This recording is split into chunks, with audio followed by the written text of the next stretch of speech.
तो last class में हमने ये सब कुछ डिस्कस किया था ऑलरेडी। चेंज इन कंजम्पशन के बारे में हमने पढ़ा था, साथ साथ हमने पढ़ा था चेंज इन इन्वेस्टमेंट के बारे में। चेंज इन कंजम्पशन में हमने पढ़ा था कि ये तब होता है कि जब आपका सी बार, एक वो क्राइटेरिया था जहां पे आपका सी बार चेंज होगा, और एक और क्राइटेरिया था जहां पे आपका small c, that is marginal propensity to consume, change होगा। That means there were two different points in the consumption part. कौन कौन से? सबसे पहला आपका ऑटोनमस कंजम्पशन अगर चेंज होता है तो क्या होगा, और दूसरा पार्ट था अगर आपका marginal propensity to consume change होता है तो क्या होगा। साथ में change in investment, change in investment में मैंने कुछ फैक्टर्स बताए थे आपको, और उन फैक्टर्स के साथ एक होमवर्क दिया था कि you need to just check out the solution. ये आपको पूरा पूरा फॉर्मूला दिया है विद फ्यू रेट्स, आपको कुछ नंबर्स दिए गए थे जहां पे आपको चेकआउट करना था कि चीजें कैसे सॉर्ट हो रही है। आई रियली होप आपने ये किया होगा और सॉल्व भी किया होगा। I really hope that. और उसके बाद उन्हीं चीजों को प्लॉट कर करके एक डायग्राम में सॉर्ट किया गया था। जो जो चीजें हमने पढ़ी थी उसी को फिर से डायग्राम में प्लॉट किया गया था, जो डायग्राम हम लोग ऑलरेडी डिस्कस कर चुके थे with the proper equation in our last class. अभी बात हो रही थी लास्ट क्लास तक की, अब बात करेंगे आज के क्लास की कि what are we suppose to do today. आज हमें क्या करना है।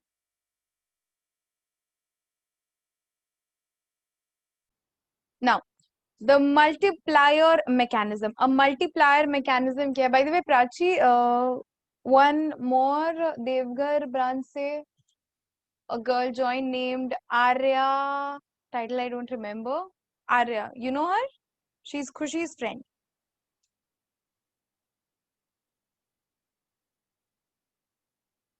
Chalo. That she will not reply. Fine. Now the multiplier mechanism. अब multiplier mechanism क्या है? इसके लिए I want you people, I'm giving you 10 seconds. The people who are seeing in the video, by the way, happy birthday Rajashri. And you are seeing this and it's like a gift from my side to you, क्योंकि आप birthday के दिन तो attend नहीं करती class, तो मैंने आप ही के लिए रिकॉर्ड किया है, और अनिकेत भी उसमें बाजी मार लिया। Everybody wish her happy birthday. Okay, now multiplier mechanism के लिए करना क्या है? आपको सबसे पहले करना है रीड, क्योंकि अभी मैं जो भी आपको बोलूंगी वो आपको समझ आना चाहिए। सबसे पहले आप इसको पूरे पैराग्राफ को एक बार रीड करोगे। The video people and the live people दोनों को ही मैंने ये बात बोला है, so I am just pausing it up, read it up.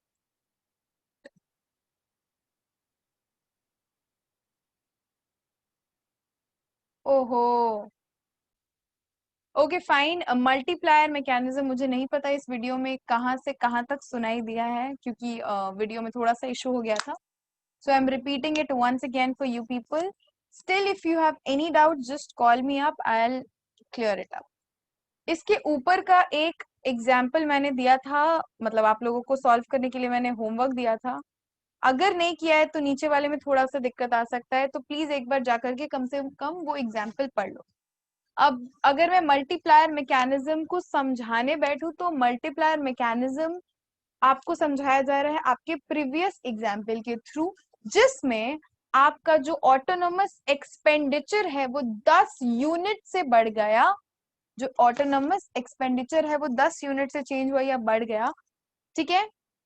The change in equilibrium income is equal to 50 units. Expenditure 10 unit से चेंज हुआ है और आपका जो इनकम है वो 50 यूनिट से चेंज हुआ है। Fine.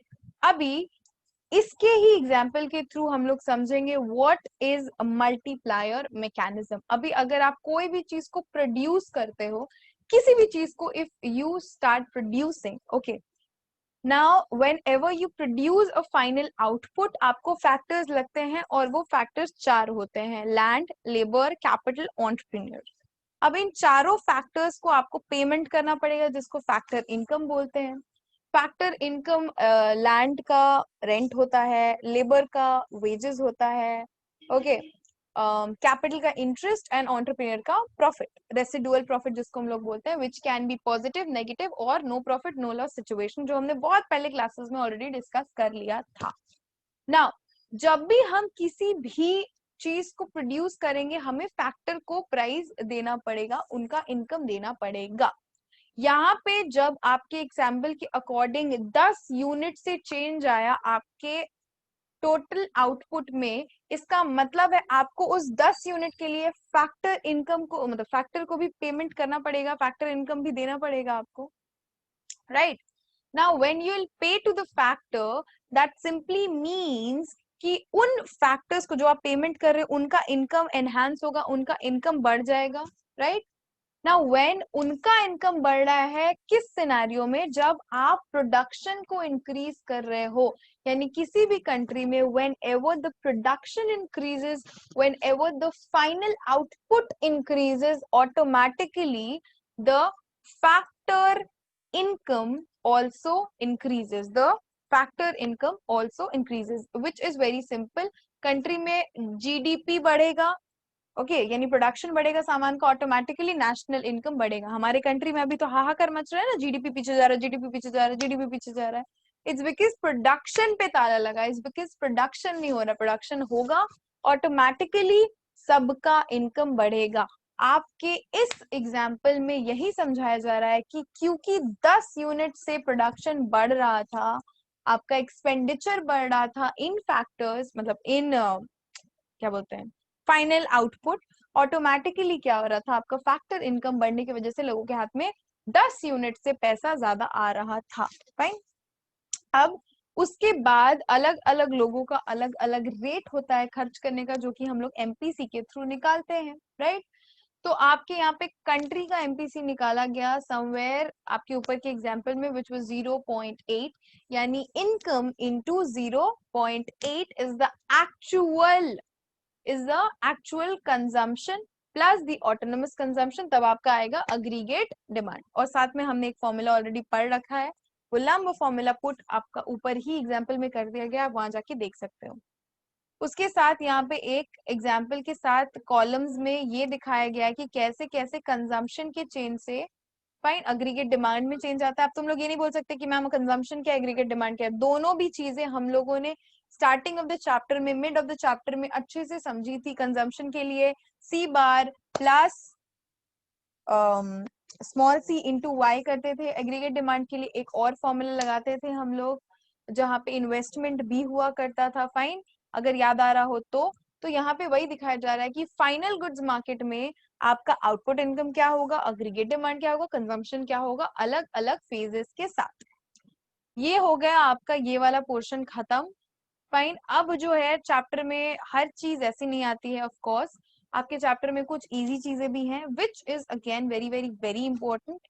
So I will just make you understand what concepts are here.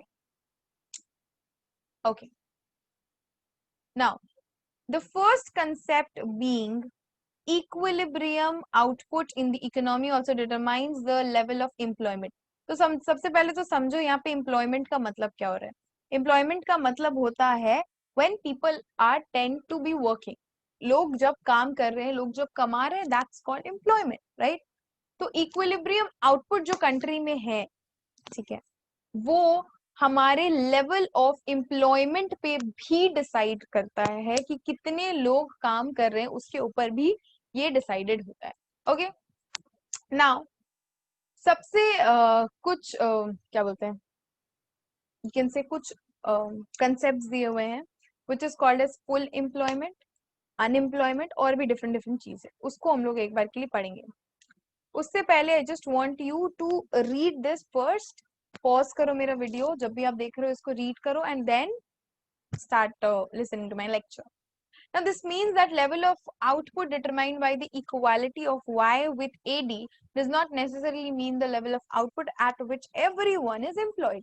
Y with AD हम लोग नेशनल या फिर पूरे कंट्री लेवल बेसिस पे देखते थे, हमारा जो टोटल इनकम होता था विथ द अग्रीगेट डिमांड, यानी कि जैसा जो डिब्बा आपको यहाँ पे बना के दिखाया गया है, ये कंट्री वाइज दिया गया है, right, this one, this box है ना।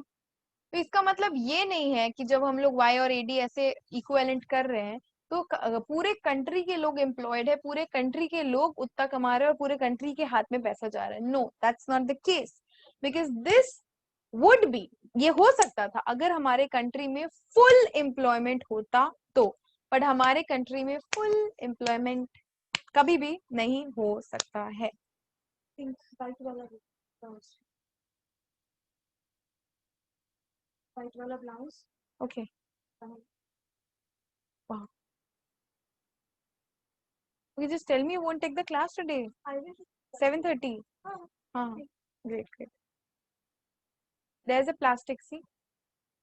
Got? Hello?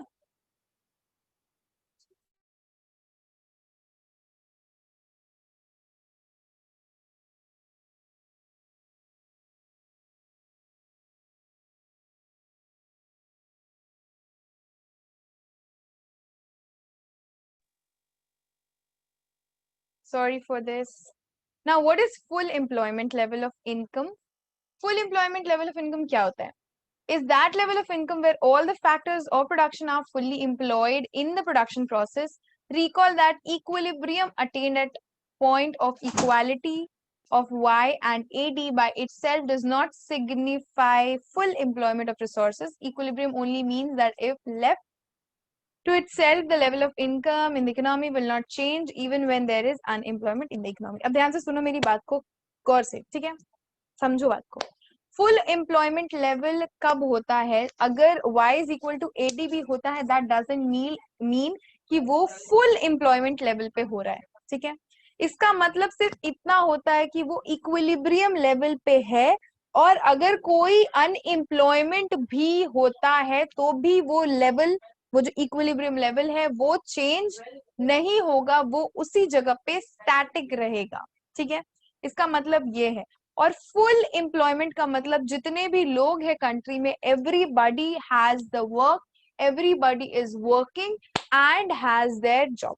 Now people who wants to work, जिन लोगों को काम करना है, ठीक है, एंड उनके पास काम भी है, फिर से मैं बोल रही हूँ, लोग जिनको काम करना है और उनके पास काम भी है, वो लोग एम्प्लॉयड कहलाते हैं।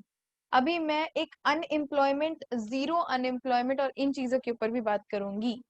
Fine, I think this meeting will end in 2 minutes. I'll just record one more meeting and merge it with this. Yeah, just wait.